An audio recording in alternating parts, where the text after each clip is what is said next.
Well, hello there. This is Danielle with you again. Thank you for being here for another Down the Middle, where we try and get straight to the source of all of the information that you need, whether we're talking about economics, pandemics, or the financial markets. Today, I am blown away to have William White, I call him Bill, with us. He is a senior fellow at the C.D. Howe Institute in Toronto, Canada.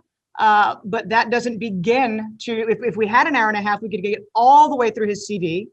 But suffice it to say, he is a Canadian born and started off at the Bank of England in 1969.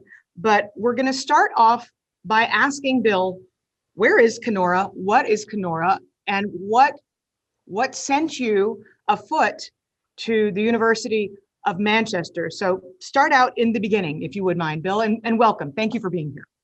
Well, thank you very much for inviting me. It's a pleasure to see you again.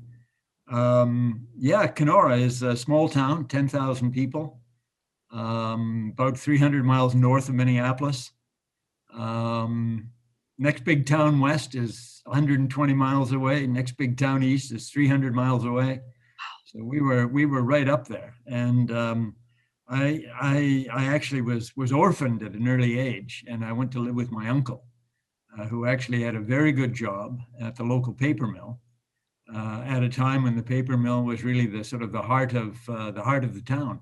Certainly. But having said that, we didn't have an awful lot of money. I mean, it was a very comfortable upbringing, but we didn't have all that much money. So when it came time to go to university, I had to do the proverbial follow the money. So I got a scholarship to go to the University of Windsor, which in those days was known as Assumption University because it was run by the Basilian Fathers, who I think have got a link to Texas as well. And then when I'd finished my undergraduate degree, it was follow the money again. So I got a Commonwealth scholarship and I went to the University of Manchester. So that's how I got there. 1967, more or less, 1967 when you first. Earlier than that, I think about 1965, I think. Yeah, it was, 1965. So I mean, I can't imagine. I mean, we've, Bill, we've just come through, I think what we could all agree is a monumental turning event in world history. But you set foot into England when it was at the epicenter of a cultural revolution, the likes of which we haven't seen really since then. What was it like? I mean, you were there with the Beatles. Well, I arrived, I think, in September of '65, and I was told that the Stones had actually performed at the student refectory in March, so I missed them. But it goes to show how, given how much it costs for a ticket to see them now, it shows you that I was right in there at the beginning with when they had humble roots. Well, I'll tell you, Bill, growing up as I did, my father raised me on Beethoven, the Beatles, and the Rolling Stones. It was a broad mix. And then the Steppenwolf albums, they would always scare me, the album covers. That always takes me back. But at the end of the day, the Stones are my band. Sympathy for the Devil is my favorite song in the entire world. And I incorrectly told my husband that seeing the Rolling Stones live was on my bucket list well after Keith Richards should be in front of people. So I had the second row seats and it was so close to me. I said to myself, if I see the Rolling Stones again live, I need to be further back. But absolutely great music. But 1969, I mean, that was it as tumultuous a time in England as it was in the United States, or was that more centric to the civil rights movement and what was happening? I mean, was there any spillover effect the way there is today when you see one spring revolution become the dawn of what appears to be a domino that goes all around the world, or was it really contained to the United States? Oh, I don't think it was contained to the United States. I mean, you remember back in '68, I think there was huge uprisings in France and in Germany. Uh, and in the UK, to be honest, the only thing that I can remember, of course, was ongoing protests against the Vietnam War, of course. And I can remember sort of barricades around the US embassy and of course, anti-apartheid was another big thing. I can remember participating in a demonstration against the Springboks, I think, who'd come to play rugby in Britain. And all I can remember from that particular occasion was just how big those horses are. You know, those police horses. Oh, yes. They're certainly useful in intimidating a crowd, that's for sure. But no, I think there was not the same degree of contagion, if you want to call it that, then as there is today, but there was still a very substantial amount of it. We were all plugged into concern about the Vietnam War in particular. Right. Well, and you know, there are so many parallels that can be drawn today, which we'll get to. But I'm curious, why central banking? Because you'd finished your studies. You started off at the Bank of England. You chose to go that route as opposed to the private sector. What drew you to the central bank? And tell us a little bit about Charles Goodhart. Well, you know, it's a bit what drew me to central banking. I had a lot of job offers actually from the private sector, and I sometimes speculate on how life would have worked out if I'd joined them in those early days. Some quite successful firms. But I guess I was brought up with a very strong sense of public purpose. And my uncle and all of my family members thought about being in public service as being something very worthwhile to do. And so in the end, when I had to make the decision, I chose to go into the public sector. Why central banking? That I think was just sort of serendipity in a way. When I first went to university, I wanted to go into politics. I've always been very interested in politics. And I guess like any young man, I thought I was going to become prime minister. But the university that I got the scholarship to didn't have a degree in politics. They only had a joint degree in politics and economics and political science. And so I did it. And then under the force of certain teachers, I just got drawn more and more to macroeconomics. And so when I went to do my PhD in Manchester, that was what I chose to do. And interestingly enough, in the UK in those days, there were no courses for a PhD. You did courses at the MA level, but for the PhD, it was just a thesis. So I had to make a choice, and on the basis of the availability of data, because I was getting very interested in econometrics, on the basis of the availability of data, I started to get into monetary economics. And then one thing led to another. And my thesis was called The Authorities and the Gilt Edge Market, the UK Gilt Edge Market. And it was called The Authorities because nobody really knew in those days who was in charge. Was it the Bank of England or was it really the Treasury? And of course, we're going back to that kind of world too, I think. Oh, we are indeed. The parallels are striking right now. Yeah, it's very, very interesting. So anyway, that's what I did my thesis on. And then I got this job offer from the Bank of England and I took it. And that's when I had the opportunity to meet Charles Goodhart, who Charles was about maybe 5 years, or maybe a bit more, 10 years older than me. And he was there as a full-time employee, but I think he was an advisor of some sort. And he basically oversaw the group that I was in. So, and we've kept up a kind of lifetime friendship, really. So anyway, that's it seems like his CV is actually more extensive and broad than yours. Oh yes, absolutely. Now he has had the advantage, of course, of being a professor and being able to work with all sorts of different students.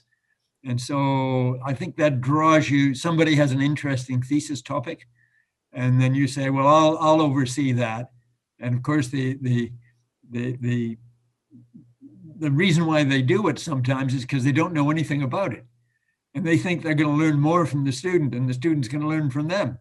So I suspect that's how Charles got into many of the things, but he's got a huge portfolio of interests and talents. Well, including his most recent book about the demographic reversal. Well, and that, to me, Bill, the reason I've always been drawn to you, there are Robert Schiller, I can't even name on one hand PhDs who will take my phone calls.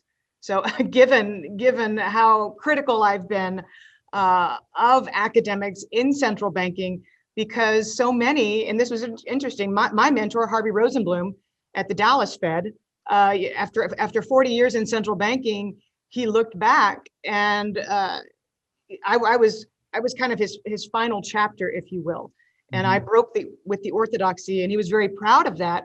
But he said, Danielle, looking back 40 years later, my one regret is that so many of the PhDs in the research department who I've worked with over the years haven't broadened out the scope of their studies since they wrote their dissertations, and they've spent the entirety of their career expanding upon the one subject, but not necessarily helping in terms of guiding the future of monetary policy.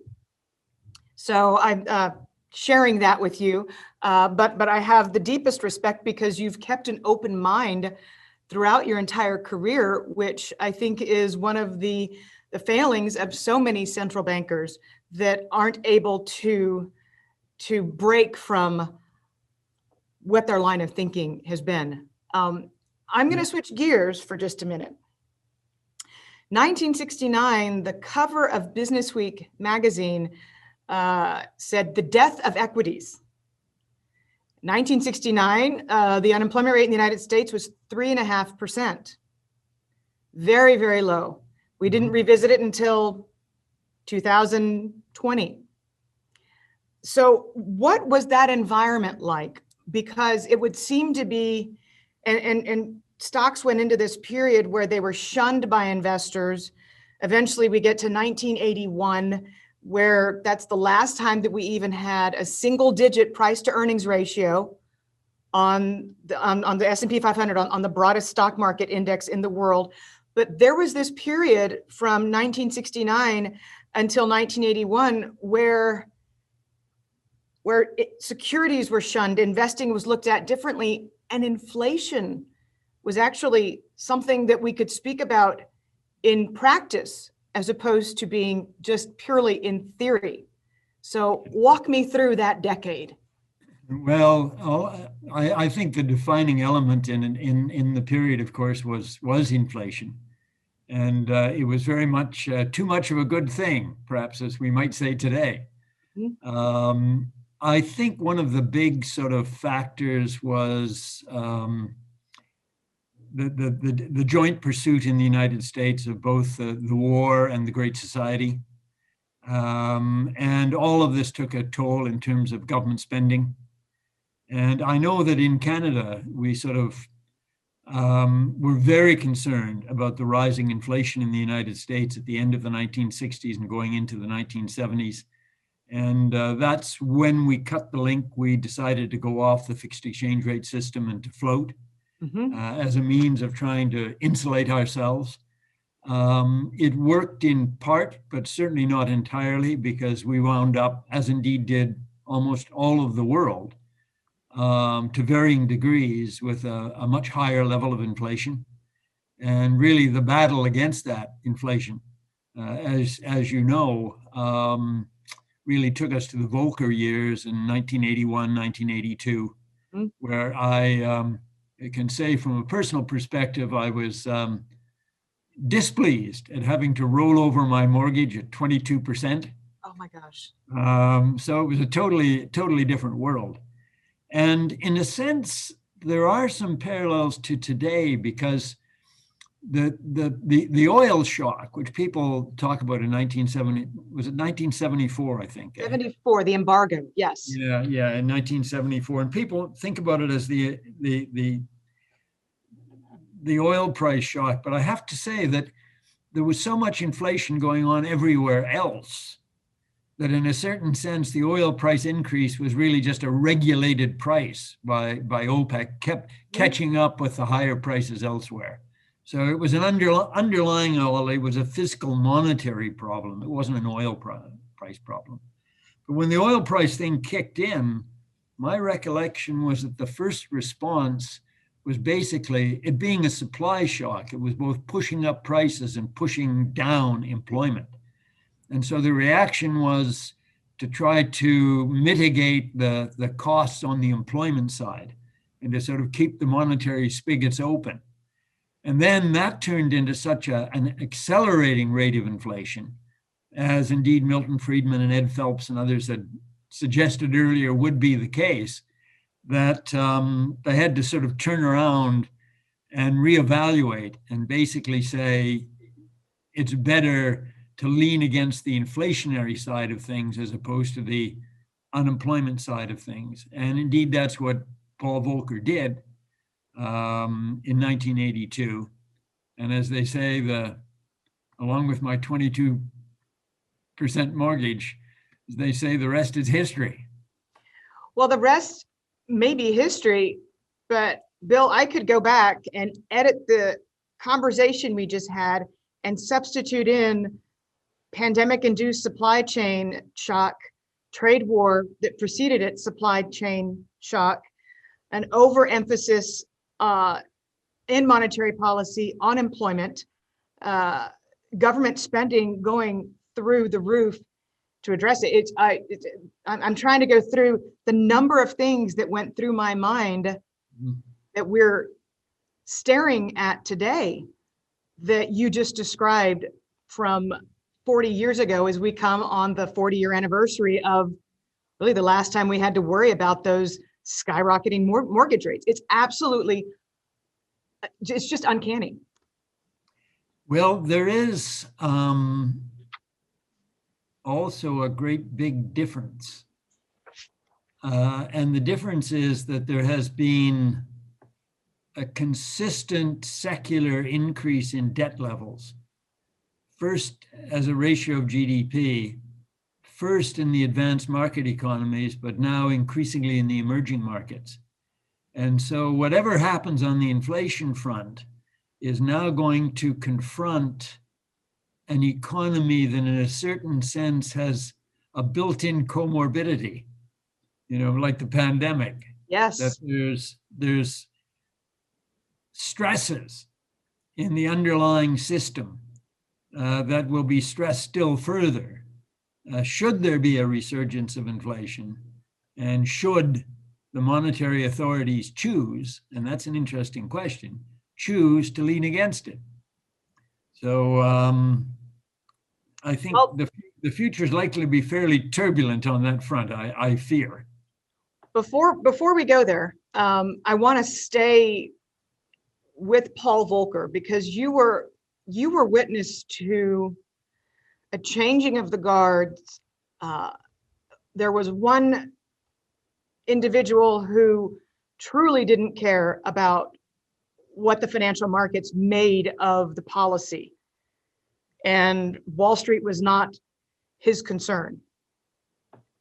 He was replaced by somebody who every morning by 7:30 a.m. had a stock market briefing from the overnight trading on his desk, and whose focal point was very much the financial markets and very much how he was perceived by politicians. Talk to me about that one shift in terms of the perspective of the leader of the most important central bank in the world, and how that changed basically the entire direction of where monetary policy was going for the next 25 years.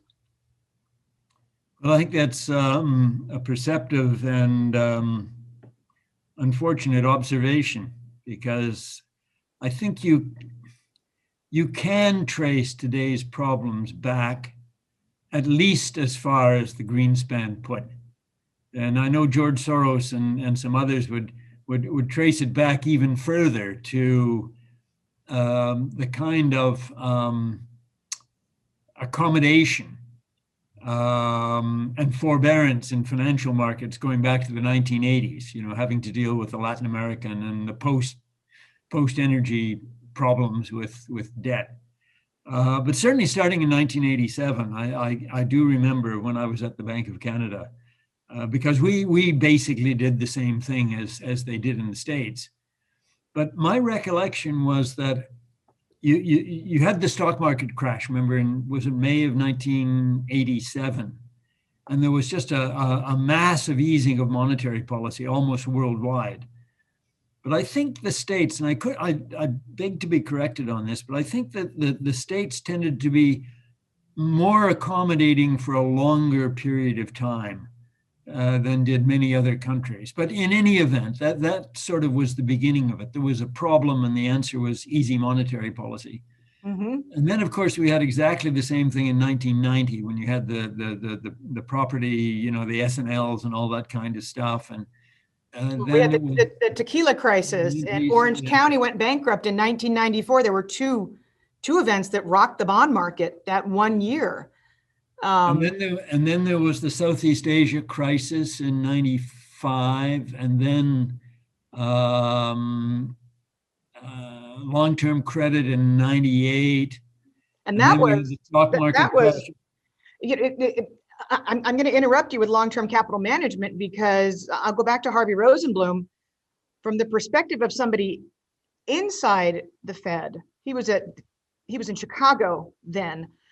That was the turning point that he saw, was long-term capital management, and Alan Greenspan being very JP Morgan-esque, if you will, gathering the biggest bankers in America into a room and asking them all to write a check to bail out an academic-run hedge fund that threatened to unleash systemic risk. But it's interesting that the two of us see it as being more 1987. Alan Greenspan, this is a matter of public record. He allowed the New York Markets Desk to leak information about Fed injections of liquidity prior to those daily moves in the weeks and months that followed the crash of 1987. So it started way back when. But from the perspective of a central banker, it was always intriguing to me that they saw the line in the sand as long-term capital management. Yeah. Well, that doesn't surprise me. I think you can make a case for a lot of starting dates, but I think the important thing to keep in mind is that we have had for at least about 30 years a recurrent tendency to use monetary policy as the weapon of choice whenever there has been a downturn or a threatened downturn.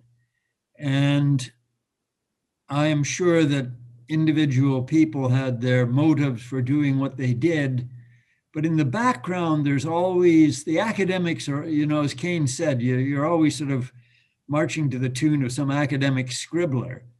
And the view coming out of the universities was that fiscal policy had to be, timely, targeted, and temporary. Those things couldn't be done in a practical way. So therefore, fiscal was no longer on the cards as part of the stabilizing mechanism. So in a way, and you can say this, it's in spades since the great financial contraction, but monetary policy was left as the only game in town. Mm-hmm. And it was used recurrently. And the problem with it, as I see it anyway, is that there's a kind of fundamental intertemporal inconsistency. And what I mean by that is that you can use monetary policy once, to stimulate the economy, and it works. But in part, it works through stimulating spending, mm-hmm. which is unproductive. And so what that means is that the debts that have been built up under the influence of the low interest rates, in some fundamental way, are becoming less serviceable because the underlying investment is not productive. In fact, much of the underlying spending was consumption. Right. And if you go on and on and on, what you see is that the debts just keep piling on and piling on. And every time you use monetary stimulus, it works, but it works less effectively so that it has to be done even more vigorously than it was done before. The law of diminishing returns. Yeah, and so the logic of it tells you that at a certain point, you're going to get to a stage where that monetary easing is not going to work at all. And it is interesting that over the course of the last 5-6 years or so, central bankers almost everywhere have been saying in a quiet kind of way, well, we probably need more help from fiscal policy. And then since the pandemic occurred, of course, those sort of quiet murmurs have turned into loud shouts about we just can't do anymore, we need help. Now, the second thing about all of this monetary easing, in addition to its increasing ineffectiveness, is the problem of what I call the unintended consequences. And so this brings us back to, I think, what you were getting at earlier about the Greenspan put and everything else that followed, that a lot of the excesses are occurring in the financial markets. Mm-hmm. And we're seeing this, I mean, absolutely in spades today. I mean, it's extraordinary what's going on in the financial markets, but in the equity market in particular. But anyway, this is the end of a very, very long line. And I've been trying over the course of the years to point out the fact that these unintended consequences are getting more and more difficult to deal with, but to no great avail. I mean, even the last couple of days, I think Chairman Powell has said that he's got to keep his eye on the inflation ball, and inflation's too low, and somebody else has got to worry about Wall Street. But that's, how can one say, that sort of, to me, implies, against the backdrop of all the puts against falls in the prices of financial assets, mm-hmm. basically says that Wall Street can do whatever it wants as long as the prices are going up. Exactly. But somehow there's a backstop if the prices go down. And that's not so helpful. I wrote a piece when I was at the BIS in 2004, I think, and it was called "Are Changes in Financial Structure Affecting Safety Nets?" And, you know, if I do say so myself, it was pretty prescient because the focus was on the increased use of market-based finance as opposed to institution-based intermediation. And the basic idea was that in the end, the central banks would wind up as market makers of last resort, as opposed to lenders of last resort. And that's exactly where, in fact, we have wound up. And I think it's actually pretty dangerous. So, Bill, you brought up the word productivity, the idea of productivity. And I don't think that there is, before we get to where we are today and where we're headed, I don't think that there's a deep enough appreciation for two economic cycles, two very, very long economic cycles in a row that were at their root non-productive. You had 40% of Americans in 2005, 2006, either directly or indirectly employed in residential real estate. Yeah. In the cycle that we've just come through post-Great Financial Crisis, it became all about finance and balance sheet maneuvering, and the financial sector became an overly large portion of the economy, but we weren't actually making anything. And we look back at fixed stock investment and we say, well, where is it? Why are we losing the war to China? And a lot of it comes down to good old fashioned, they're making widgets. I mean, they might be artificial intelligence widgets. They're the next generation of widgets, but they're making something. But I don't think people appreciate, because they perceive these great long recoveries, these great long expansions of being indicative of some kind of success on the part of monetary policymakers. But there is something to be said, and I hate to put you in this position, but there's something to be said for the value of a recession from time to time. Oh, sure. I mean, I entirely agree with you. It's a kind of Schumpeterian kind of idea that you need to have downturns, as it were, to burn away the underbrush. I mean, a good analogy is forest fires. Sure. You know, in Yellowstone, which I guess in the 1980s sort of burned down 50% of it. And the reason why, apparently, was that sometime in the 1930s, they decided to start putting out all the fires, whereas previously they'd only put out fires caused by campers and they'd let the natural fires burn. Well, they changed that policy. They put out all the fires. And then by 1980, the underbrush had grown so thick that when the fire started, they couldn't put it out. And that's by analogy the kind of problem we have, that if you don't have some kind of a cleansing on a regular basis, you will get a much bigger cleansing at the end. And I mean, I've argued with Fed colleagues when I was at the BIS, and they would say, but look at the integral of all the extra growth that you got during the good years was arguably greater than the losses from the conflagration right at the end. And I said, well, that's possible. But the other side of it is, and this goes back to political economy, not just the economics, is that the political fabric can stand little downturns, okay? And in certain ways almost welcomes it. The political fabric comes under great stress when you've got a really big downturn. And we've got all sorts of evidence on that now. There's quite an academic literature about this stuff going back really over 100 years, that big downturns, economic downturns, always elicit a political cost. And that's, in a certain sense, what I was worried about in 2008, and I'm worried about even more now, because the pandemic has sharply worsened many of the economic problems faced, particularly by poorer people and people of color. And so that's we do need these little downturns, I think. And monetary policy has actually been pretty resolutely against doing that. And in, how can one say, there is a problem. Paul Volcker's made this point repeatedly in his lifetime, that a central bank can only do stuff that the public allows it to do.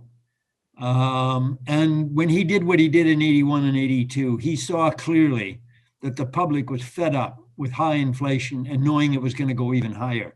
And they were prepared to do so, to allow some tough things to deal with it. Mm-hmm. So I do get worried that we've gotten ourselves into a bad place. Could I say more broadly, though, about the sort of productivity thing that you raised earlier? Yes. That I think one of the things that has been neglected, along with the unintended consequences of easy money for the financial markets, okay? And well, you know all this stuff better than I do, all of the imbalances and the very odd things that are going on with respect to flash crashes and market anomalies and elevated asset price, okay? But in addition to all of that, there's another whole set of unintended consequences which go back to productivity. And this is basically Hayek back in the 1930s, talking about malinvestments. Mm-hmm. And when you think about the economy sort of from an evolutionary perspective, you know, Schumpeterian perspective, if you want, you know, we advance over time through the dynamic gains, okay, of an evolutionary process in which new firms come in and with new ideas and new ways of doing things, and the old firms go out because they haven't made the cut. They're not productive, they're not efficient, they're not profitable, they're not job creators, they're just deadwood. They have to go. And the problem at the moment, as it seems to me, is that easy money creates problems both with respect to new entries and with respect to zombie old companies. Mm-hmm.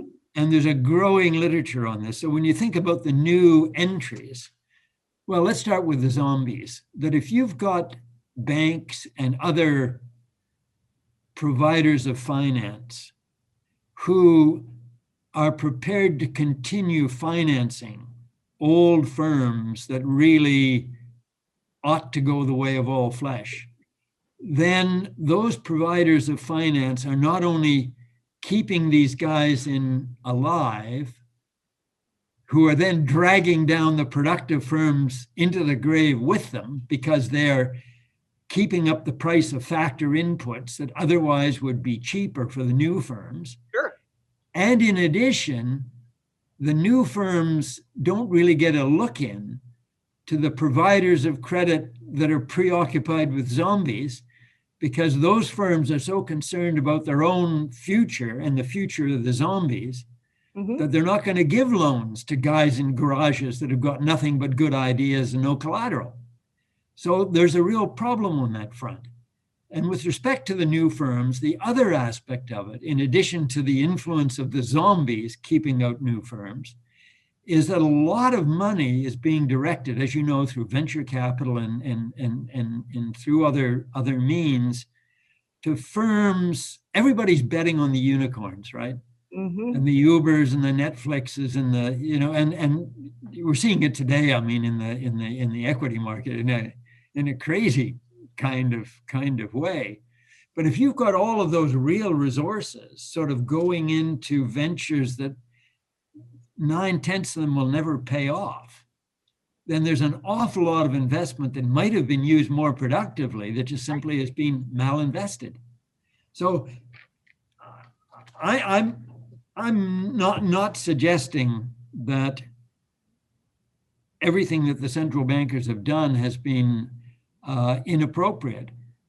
Certainly, in terms of the downturn, the meltdown in the financial markets, in 2008 and more recently, they had to step in to do what they did.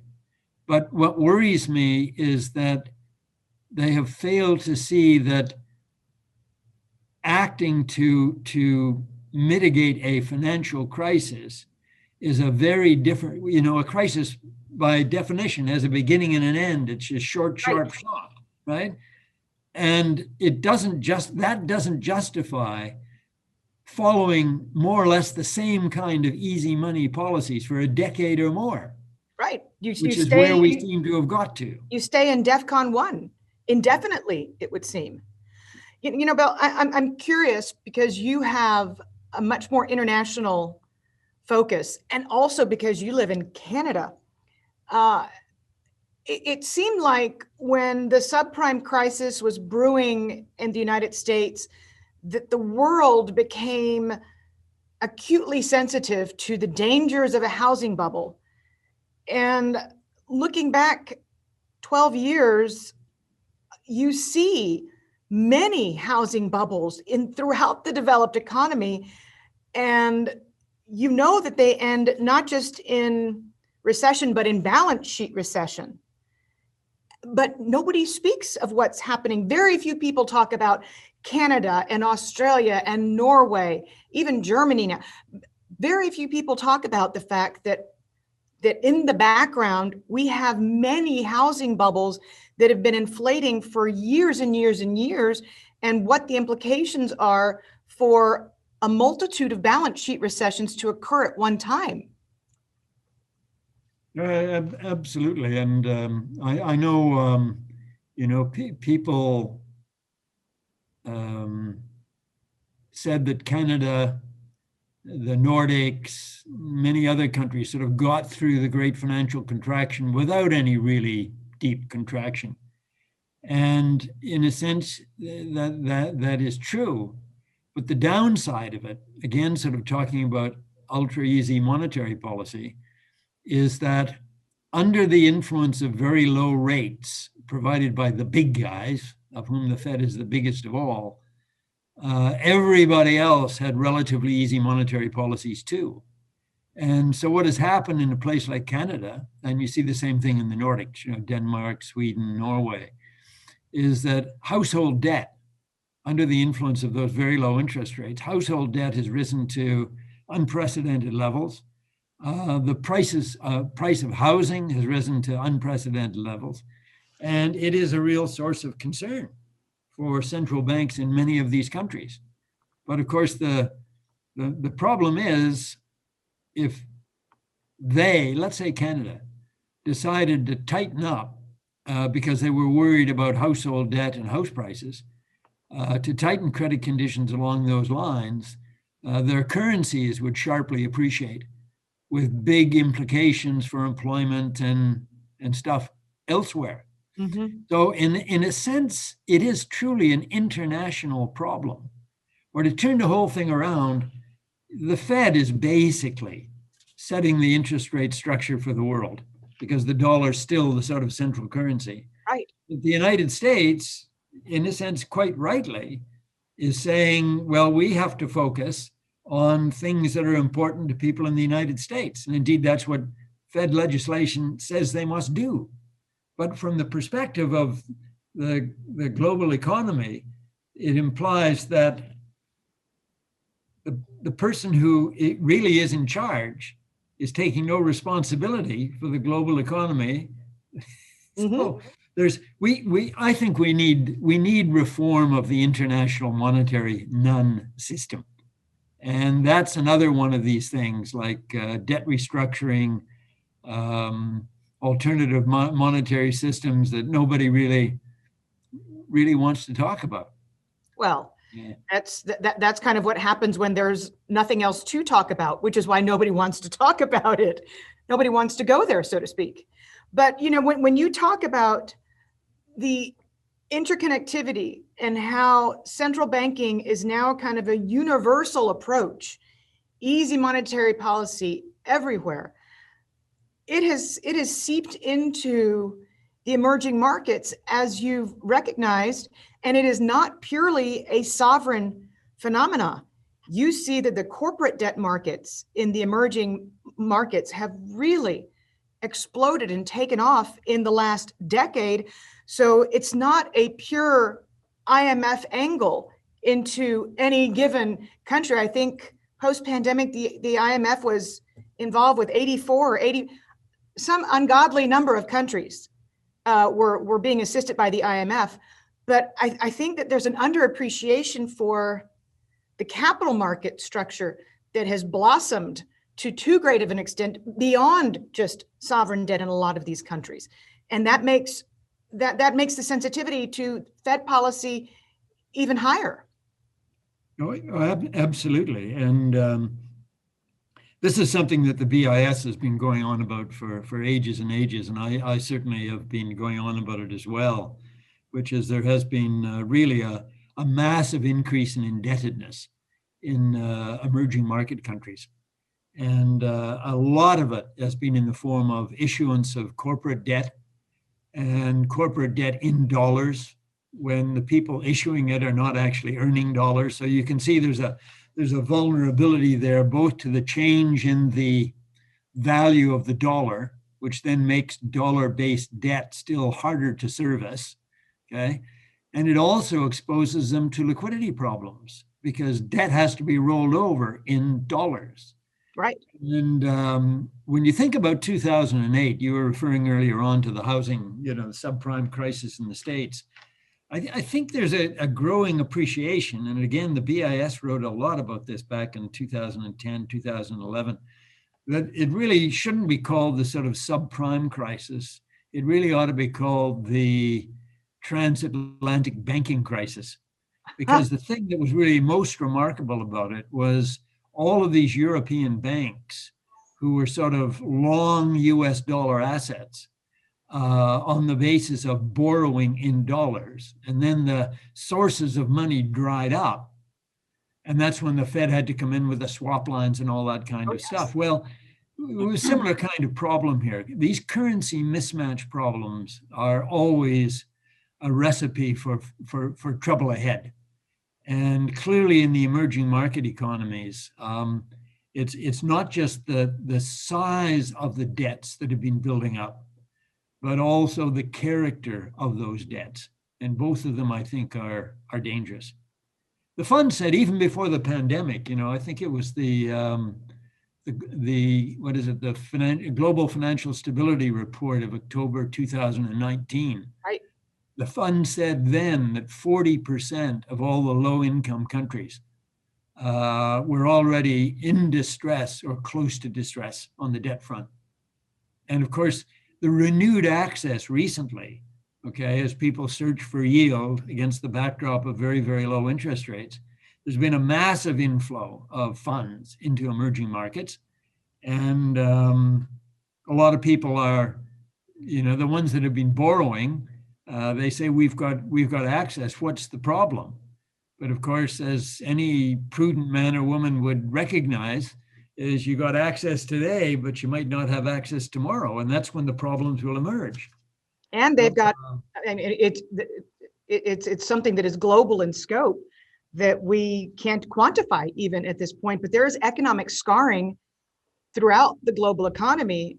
The real economies of so many countries have been scarred, and we don't know what the other side is going to look like. We don't know how long it's going to take to close individual output gaps. We just know that they're enormous, and that, as you point out, we've just kept throwing more debt at it. 2020 was a year for the record books for all time when it comes to debt and flows. Yeah, it's absolutely. And the real worry would be that going forward, that these problems of debt accumulation and the other imbalances and the effects on productivity, et cetera, will start to manifest themselves. But, what is it? That old line from the US Army, that when you're up to your bum in alligators, it's hard to remember you came to drain the swamp. So, when you're confronted with a really serious problem, as these downturns in 2008 and more recently have been, people have done what they've done out of necessity, and it's the right thing to do at the time. The real problem is looking forward. How do you try to redress the balance, starting from where you start from?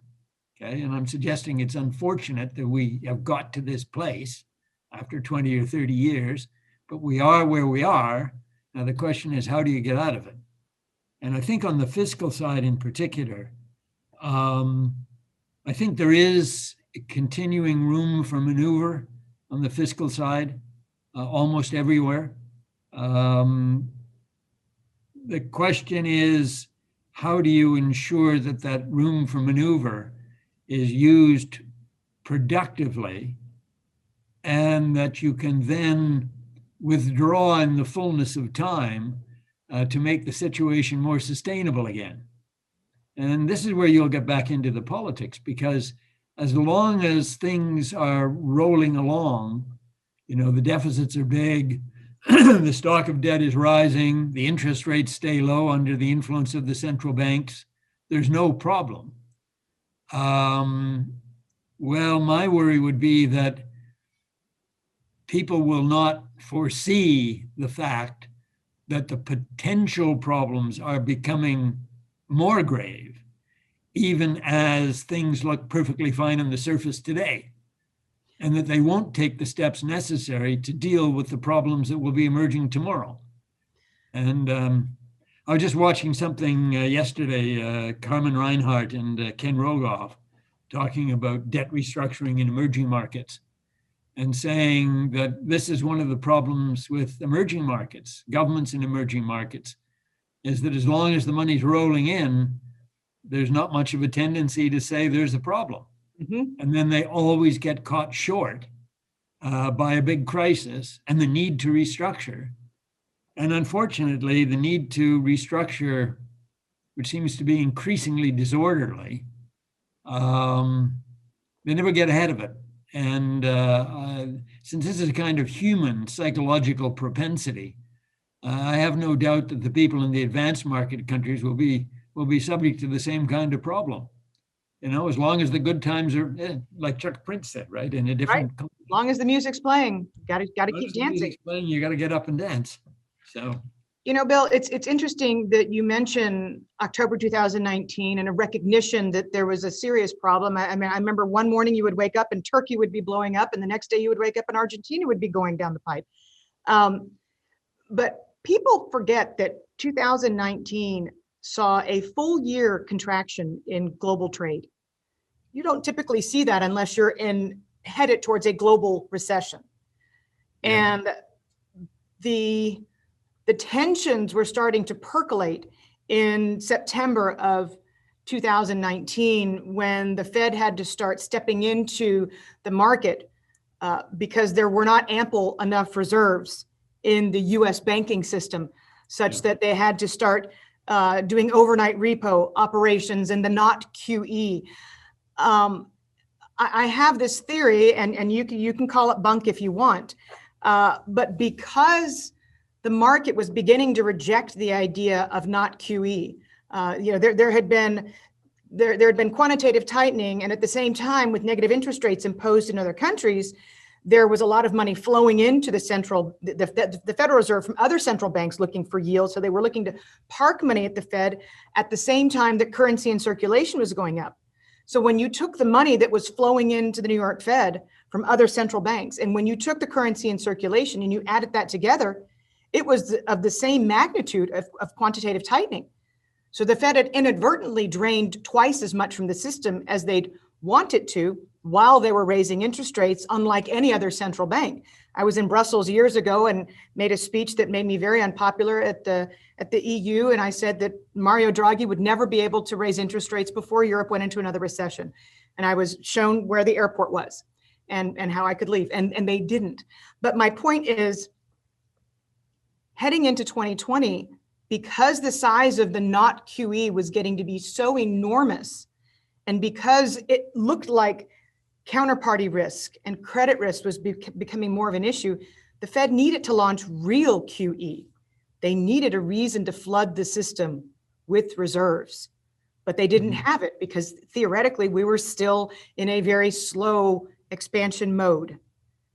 And so I heretically say that the Fed needed a black swan. They needed an event. There's no way, you know central banks as well as I do, Bill. You've worked in central banking much longer. I was there for 9 years, but I can tell you, you don't roll out with shock and awe on March the 23rd with that coordinated and intricate and detailed of a program unless you had that prepackaged and ready to go in the event of a black swan. Yeah. So this big diatribe is leading up to the idea and the sense that I'm getting in markets right now that we don't have a decade in front of us. We don't have another long period of recovery and debt build that we once did. The confluence of factors is such that what we're seeing, markets are behaving very irrationally today, as if a decade has gone by since the pandemic hit. And I feel like we're in this time compression chamber, and I think you can share some insights about why things are happening as quickly as they are when you consider the confluence of factors which you cover in a new paper. Well, that's a very deep question. I've been on record as saying for a couple of years at least that the global economy was an accident waiting to happen. And what the trigger would be, I had absolutely no idea. It turns out the trigger for the downturn was the pandemic, which certainly no economists were contemplating. So this thing was going to happen in any event.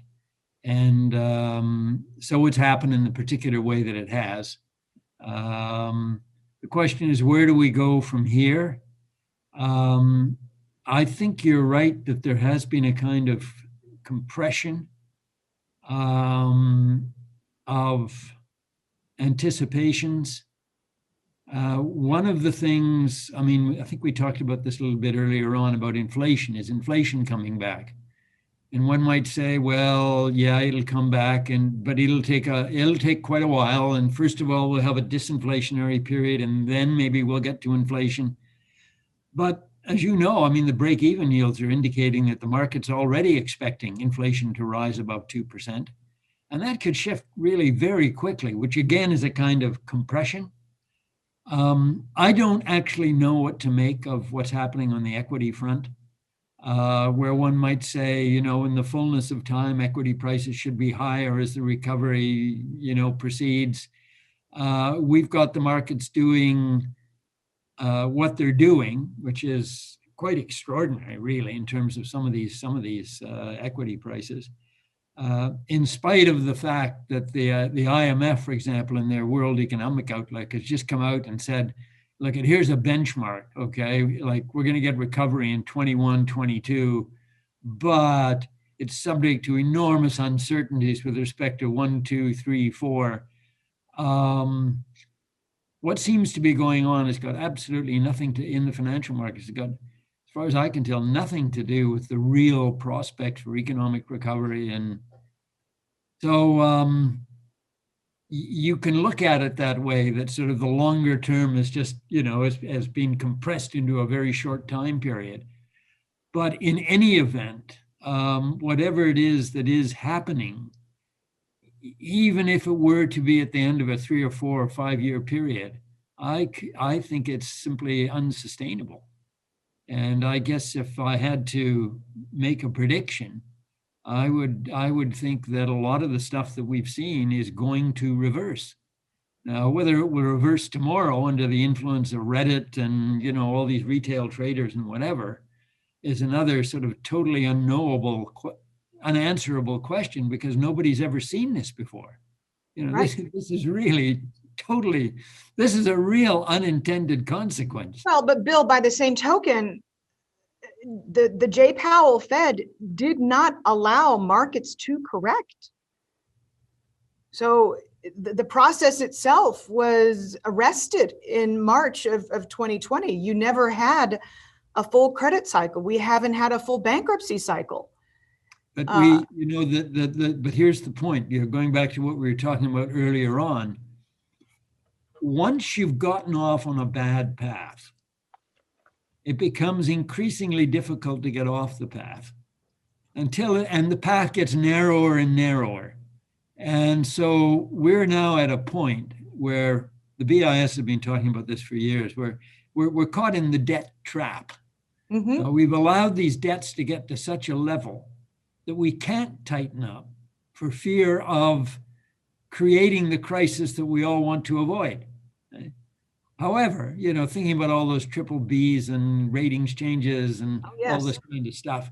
So you're caught in the debt trap. You can't raise rates, but you can't leave rates where they are, because you're observing the fact that these very low rates are enticing people to issue still more of the debt that's the basis of the problem.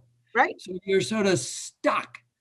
And what I've been saying, and I hope it's not too late to do it, not just me, I mean, Working Party 3 at the OECD, the IMF, the Group of 30, people have been saying for ages and ages, all of our debt restructuring procedures are inadequate. We need to get out of this debt problem. We are going to need debt restructuring. A lot of this debt will not be serviced. Now, the question is, how are you going to do that? And one answer is, the old English line, Andy Capp and the comic strips, can't pay, won't pay, Mm-hmm.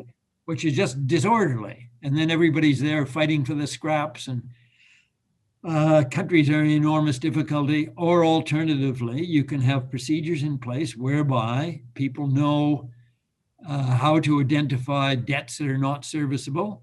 Then the clock stops. Restructuring takes place in an orderly way. People absorb their losses and move on. But we're far from, that's sort of what's needed, but we're far from it. And I guess in the background, we have several other horsemen of the apocalypse at work, some of whom benefit from maintaining the disorder. Yes, well, this is a real problem, in the sense that it isn't just the debt problem that we're facing. I mean, you're absolutely right on that. So we have this economic problem. compounded by the fact that but global growth looks likely to be inherently slower going forward than it has been in the past. So we had a demographic dividend that in a sense we consumed as opposed to invested. Right. But we've got this economic problem. And the difficulty that worries me is that to the degree that there is an economic problem, it creates political problems. And that impedes both the political will and the capacity to deal with the other problems. And in addition to the economic and political problems, we've got the environmental problem. I think people are becoming more and more aware, everywhere, that this climate change is not a hoax, that this is really happening, that those fires in California and Australia and Siberia and Northern Canada, et cetera, these things are real, they're not fictional. So we got all of that, and then you put the pandemic on top of it. And the pandemic, again, this is another example. Epidemiologists were calling for much better preparation for another crossover. Apparently, I think if you go back to AIDS, I think we've had 7 identified crossovers, viruses from animals to or people since 2020. So, goodness me, we should have been better prepared, but we weren't. And all in the interest of efficiency, didn't want all that excess capacity in the hospitals. So, I mean, this is another big thing that's coming out of this pandemic is the growing recognition that growth and efficiency isn't everything. Sustainability, resilience. Can you keep this show on the road? It's equally as important. But what you're describing is the opposite of globalization. What you're describing is, at its core, inflationary, if you think about it. Well, it could well be. And I guess I do worry that these underlying inflationary forces, the demographics, the rolling back of globalization, the damage done by climate change, the costs to invest in, preserving land above water in Florida. These are all sort of, in a way, unproductive and costly things that will push up inflation. So I think that's the big danger going forward. And it might not happen for quite a long period of time. Alternatively, it could be, as I said before, talking about the break-even yields, that, and the rise in house prices, that what's going on here is that people are starting to look over their shoulder and saying it's coming down the road, so therefore I'm going to protect myself by buying real assets or inflation-protected assets. And then what you do is you're bringing tomorrow into today. And so it arrives much faster than you would think. So there's some big issues going forward. And unfortunately, I fear that with respect to all of these things, the debt question, the political question, you think about how close the election was in the United States, indicating the degree of dysfunction at the political level, the absence of compromise.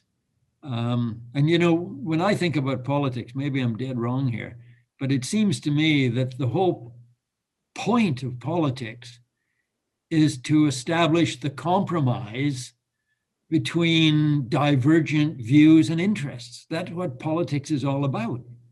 We can't all have everything we want. And if the political system can no longer provide compromise, then we do not have a political system. And it's that kind of a vacuum that the fascist and the extremist forces just move into. So compromise is not something to be discredited. It's the essence of the beast. Anyway, we've got all of these problems that have to be dealt with at once. And when you look at some of the things that you could say are almost like sort of magic bullets, if you're looking at the list of what could be done, raising the You're retirement reading my mind, Bill. raising the retirement age, imposing a significant carbon tax, getting rid of fuel subsidies, reducing tax expenditures, tax breaks for people that have got vested interests. Mm-hmm. There's just so many things that you could say, well, it's just common sense. It ought to be done. But I don't see much appetite for it. And that's the scary part. No, in fact, it seems that, I think when we look back on 2020 and 2021, we're going to say, why did the government spend all that money to no end? And where did that fiscal spending, what did it create for the long-term economy? Bill, again, I don't speak with many central bankers, so you're absolutely the exception. And I admire you greatly. When many central bankers are asked the question, what will this ultimately look like? The idea of a debt jubilee comes to the fore. And I'm wondering, this is my last question, but I'm wondering what your philosophy is on the practicability of a debt jubilee, given a lot of Carmen Reinhart's work. A lot of what she has done and focusing on kind of, I'm not going to put words in her mouth, but the quiet colonization that China has done over the past 2 decades, and the fact that there will be alliances, if you will, that there will be 2 sides that come out of this. So with that as a backdrop, knowing that there are 2 economic superpowers, what do you think the capacity is in the world, if we had to go there, to have a debt jubilee resolve all of the problems and hit a reset button, if you will? Mm-hmm. Well, the first thing to remember is that the debt jubilee in the Bible, it goes back to Samaria and afterwards. Basically, it was the king and his cohorts, who were all vastly rich, who were giving the debt jubilee, and it didn't really change their lifestyle in the slightest. It actually was in their best interest, because they knew that if they didn't do it, then you'd get a kind of social revolt from the wage slaves, and they might lose everything. Okay, so we had a very small group of people who could afford to do it. One of the complications today is that when you talk about a debt jubilee, okay, or sort of wholesale debt forgiveness, Mm-hmm. you're basically saying we're going to take it out of the pension funds. And this is not something that's going to hit just a few rich people. It's going to hit everybody. And that's a real problem. And that's why you hear a lot of people, when you talk to them about the need for debt restructuring, they'll fall back and say, well, we can't do that because we owe it to our pensioners and policyholders and whatever. So that's a real problem, is that the creditors now are very widespread. It's the old line from Pogo: we have seen the enemy, and them is us. And so that's a problem. Another problem with respect to sort of debt restructuring, and you've already referred to it, is China. And so we have a world in which, for example, for sovereign debts, there are no agreed principles on how you go about restructuring sovereign debt. And there's great uncertainty, even against that backdrop. There's great uncertainty about both the size of the Chinese debts and whether those debts are owned by private sector entities or public sector entities. Right? So should you be part of the Paris Club or should you not be part of the Paris Club? So there's just, it's grown much more complex, particularly for the emerging markets. There's a much wider range of creditors now. Mm-hmm. Some of whom are ordinary people, really, via mutual funds and pension funds and stuff like that. So I fear that in recent years, the debt restructuring has actually become more difficult as opposed to less difficult. And I've only spoken now about as it were, the difficulties of doing individual debt restructurings. The idea of a kind of jubilee that would apply to all debt, I think I dare say, is a non-starter. Now, the world is an odd place. There's lots of things you don't predict that actually happen. Right. And a lot of things that you do predict that don't happen. But my sense of it would be that that's not that degree of orderliness in terms of restructuring is not going to happen, because we don't even have any agreement at the moment on the criteria for doing it. No. And you've actually, I mean, you've only got 400 years of history backing your theory, because these disorderly events tend to result in a shift in the reserve currency status, inevitably, in the end. And, again, I'm heavily influenced by Carmen Reinhart's work here, but I don't see the elegance, the ability, the wherewithal, or even the desire to pursue such an easy pathway out. Because you're right, back in the biblical times, there were just a few people and they all benefited. And that's certainly not the world. It was a mutually profitable trade. Indeed, indeed. Well, Bill, look, I'd like to come back and do this again in a year. And I hope that this intractability is something that we're not talking about a year from now. You're one of the few true sober voices in central banking. And I can't tell you how much I admire your work, but I have I always have one last burning question. So for me, it is Sympathy for the Devil. What is your favorite Rolling Stones song? Oh, I think in the current circumstances, I'd have to say I ain't got no satisfaction. I love it, Bill. That is fantastic. Well, thank you so much for your time. I really do appreciate it. I look forward to us getting vaccines and hopefully doing this next time person to person. I've got reason to be in Toronto, so I will come find you. Oh, well, I'm not hard to find. I'm right downtown where all the museums and the entertainment and the restaurants and the cafes are. One of the cleanest downtowns in the world. I love your city. Take good care, Bill. Thank you.